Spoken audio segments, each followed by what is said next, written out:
On souhaite la bienvenue à notre consul aujourd'hui ainsi qu'à son adjoint. Merci, bienvenue. Aujourd'hui, quelle a été votre première perception de la Grande Mosquée? Je vous remercie tout d'abord pour l'invitation qu'on a reçue de la part de toute l'équipe et particulièrement de ces Dimouchiches. L'invitation qu'on a, on a un peu au gré de reporter à maintes reprises. Je suis très heureuse et ravie de découvrir cette mosquée. J'ai lu beaucoup sur la mosquée de Saint-Étienne. J'ai suivi, comme tous les Marocains, l'inauguration de cette grande mosquée.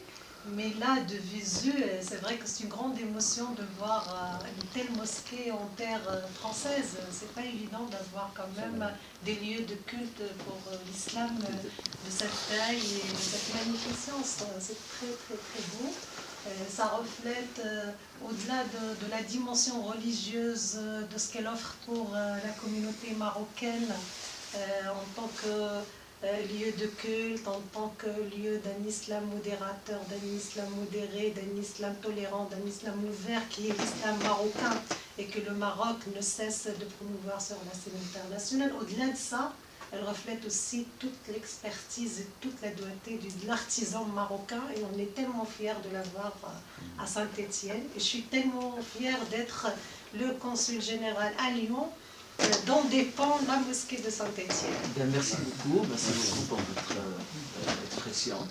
Nous la partageons aussi, nous sommes très heureux de vous avoir aujourd'hui en tant que consul général justement de la région. Pour nous aussi, c'est une très grande fierté, aussi pour les Marocains, non seulement de Saint-Étienne, mais pour toute la région. Merci beaucoup. Merci.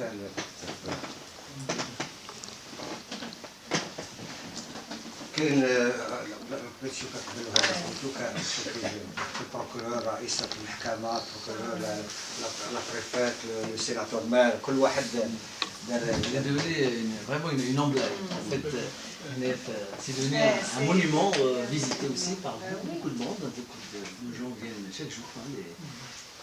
On a réussi finalement, c'est pour ça que je disais que cette mosquée n'a jamais subi de tag depuis qu'elle existe là, en dehors de lui-même. Ça prouve qu'elle est complètement intégrée. Finalement, pourquoi elle est intégrée? Parce que quand vous faites quelque chose d'esthétiquement bon et bien, parce que finalement il n'y a pas de kishfoda, il n'y a pas de stationnement anarchique, et on ne dérange personne, ce qui fait qu'elle est parfaitement intégrée. Jamais eu de problème. Mais c'est aussi un savoir, on n'arrête pas de promouvoir justement le savoir-faire marocain. Je dirais, on est comme quasiment, on a un congrès permanent ici, parce que chaque fois que les visiteurs viennent, il y a des chefs d'entreprise, il y a toutes sortes, il y a des gens qui finalement visitent la mosquée, on leur fait découvrir l'architecture marocaine, on leur parle justement un peu de l'histoire, des Ziniges, de la création des Ziniges, de la sculpture du plâtre. Finalement, on a un travail du bois, le cèdre, etc. Et les gens sont ravis, finalement, ils se rendent compte, et ça permet de parler du Maroc, de promouvoir le Maroc, qui donne envie d'ailleurs à plusieurs personnes de visiter le Maroc, surtout les personnes qui ne l'ont pas encore visité. Et c'est vrai qu'en permanence, on a en fait un site, je dirais, de promotion du pays en permanence ici à cet été. C'est dommage que ce ne soit pas une grande ville comme Lyon, mais l'objectif justement, c'est d'arriver à drainer beaucoup de monde tout autour de la région. Est-ce qu'il y a une demande pour cet art de plâtre, de bois, etc. ici? D'abord, les autres mosquées je parle qui voient ça sont tout de suite de bonne adresse parce qu'elles veulent aussi refaire la même chose. Mais ça coûte cher. Parce que ça reste comme un artisanat qui est très artistique. C'est un artisanat qui est assez rare. Le travail du bois, du cèdre, quand on fait faire des devis, notamment dans la mosquée de Blois par exemple, on a essayé de faire des devis, c'était extrêmement élevé.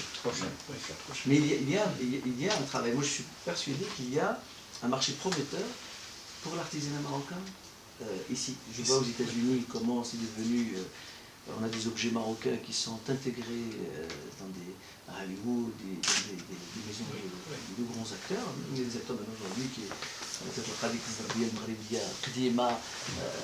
chez un grand acteur hollywoodien. Ici en France, le Maroc a le vent en pourpre. Donc il est à la mode, je sais. Et aujourd'hui, il faut justement profiter de cette ère-là pour promouvoir l'artisanat marocain et le faire intégrer dans la mode. C'est quelque chose, à mon avis, qui demande un travail marketing, tout simplement. Je pense que c'est uniquement une question de moyens. Lorsque on a les moyens, on est demandeur de cet art, de cet artisanat, parce qu'en Algérie, on fait travailler des Marocains dans le plâtre, dans le bois, etc. Même dans les pays de Golfe. C'est parce qu'ils ont... Non, mais voilà, surtout aujourd'hui, on ne se rend pas compte que le marché on va dire des orientaux, pour englober un peu tout ce monde-là, notamment les Nord-Africains, les Algériens, Marocains, Tunisiens, est énorme. Les porteurs, on le voit, ils s'expriment dans le halal. Dans le halal, on sait, aujourd'hui, il y a 16 milliards d'euros du marché du halal sur l'Europe. En France, on progresse chaque année de 20 à 22%, c'est extrêmement puissant. On est à 7 milliards, on va atteindre les 7 milliards pour 2012, certainement. Et donc, ce qui s'exprime en halal s'exprime en attachement culturel. Il y a un attachement culturel. Donc, il y a à faire dans ce domaine. Ce qui voudrait dire que peut-être qu'il faudrait qu'on s'organise de manière un peu plus intelligente, plus appropriée, pour créer certainement des mini-congrès dans lesquels les artisans viennent travailler le bois sous les yeux des gens. ولكن تتأكد على أن هذه كانت فرصة جميلة وفرصة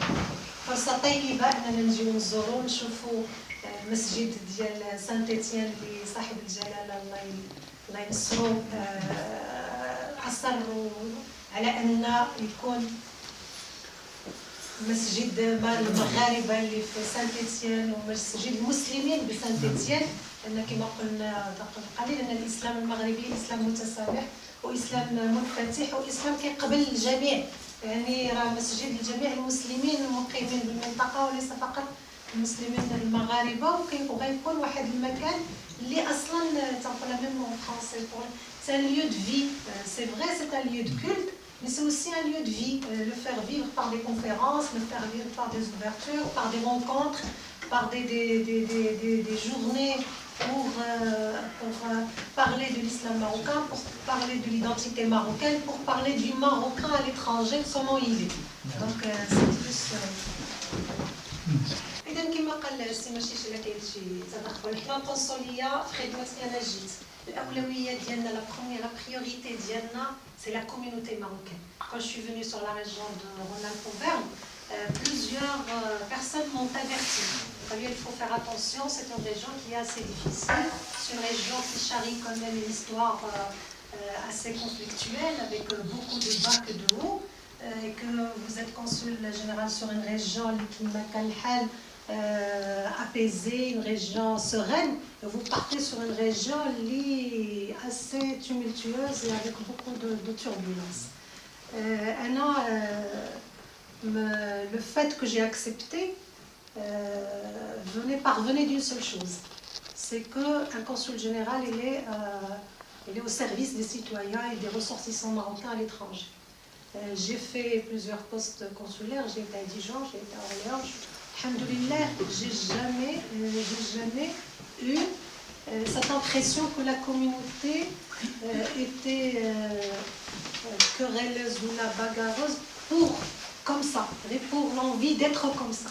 C'est qu'il y a un service, il y a dans la relation consulat-ressortissant, c'est en fonction du consulat que la réaction vient, ou là c'est en fonction de ce qu'on offre, que le mécontentement, que les frustrations se cristallisent surtout par rapport aux troisième et aux quatrième générations. Peut-être qu'on était avec une première génération qui était un peu patiente, qui connaît le Maroc, qui laissait faire, qui fermait les yeux et beaucoup de choses. أنا كنهضر فرونسي على لي جون. لا تفهموا. Donc peut-être qu'on est sur une troisième et quatrième génération qui sont plus exigeantes, qui font un peu la comparaison entre ce qu'ils ont avec l'État, avec l'administration française, avec ce qu'ils ont comme offre marocaine à travers les consulats. Et c'était dommage parce que le Maroc maintenant, c'est un Maroc nouveau. Depuis une décennie, on est sur un Maroc nouveau. C'est un Maroc qui est engagé sur beaucoup de réformes, sur des dynamiques nouvelles, des dynamiques ouvertes vers l'avenir, des dynamiques qui visent à terme une construction d'un pays, d'un état de droit et de démocratie, un pays, un état qui a une justice sociale, un pays où il érige la légalité, la dignité du citoyen en premier lieu. Et toute cette vision, c'est la vision de Sa Majesté, il faut le reconnaître, depuis qu'elle est là. Ça fait une décennie qu'on s'est engagé sur cette dynamique, qu'on s'est engagé sur plusieurs réformes. Et c'est ce qui nous a fait, quand même, qui a mis le Maroc à l'abri de beaucoup de choses qui se sont passées dans la région. Par rapport au printemps arabe, par rapport à beaucoup de choses, le Maroc, il était déjà engagé sur des réformes, sur des dynamiques. Et alhamdoulilah, Rabbi كيهيئ الأمور بلادنا.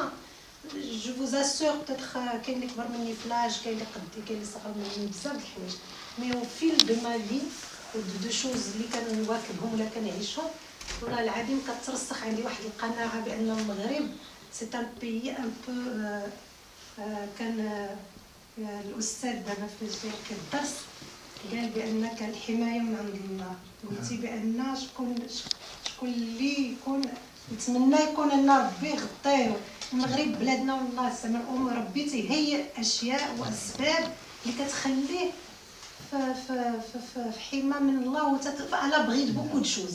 منها لو فات أن Sa Majesté Mohamed VI une décennie plus tôt il était au trône et a préparé le Maroc pour que maintenant pour ما قصنا حتى حاجة.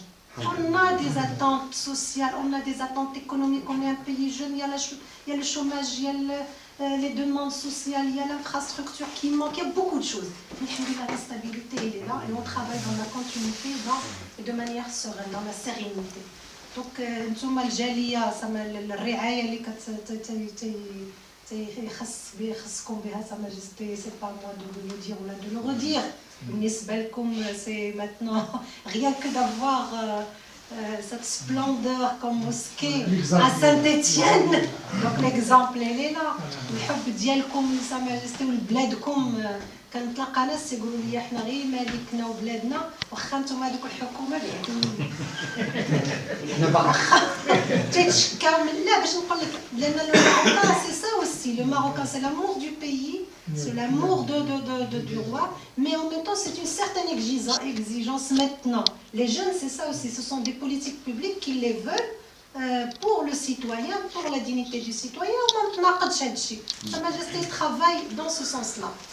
Il incite, à chaque fois il appelle le gouvernement à être plus offensif sur beaucoup de dossiers, sur l'enseignement, sur la justice, sur le ministère de l'Algérie, sur la politique, sur beaucoup de choses. Donc هادشي ما تناقضش. المغربي تا هو عنده كرامه وعنده عزه وخصو بلادو يفخر بها فين ما مشى. عنده شنو تيبغي يقول منين تدخل انت للمغرب تلقى بلادك كيما بغيتي، تمشي للقنصليه تلقى بلادك كيتجلى في هذيك القنصليه بداك الشكل اللي كتسمنى. Donc on est sur un consulat assez difficile, on le sait. On a un programme pour un peu améliorer les choses, pour un peu être à l'écoute des jeunes, être à l'écoute de toute la communauté, travailler avec les associations, accompagner tous les projets qui sont pour les Marocains, en faveur des Marocains. C'est vrai que c'est un programme qui va un peu s'étaler dans le temps. Personne ne va être magique ou يبدل داك الشيء كيما تمنى. ما كرهنا شيء dès demain تجيو تلقاو تما الجنة ديال. Mais bon, il faut du travail ولكن ربي ما كيخيبش. الواحد تكون النية صادقة ويكون العمل ويكون الإنسان باغي يخدم والأمور كتقاد والأسباب كتقاد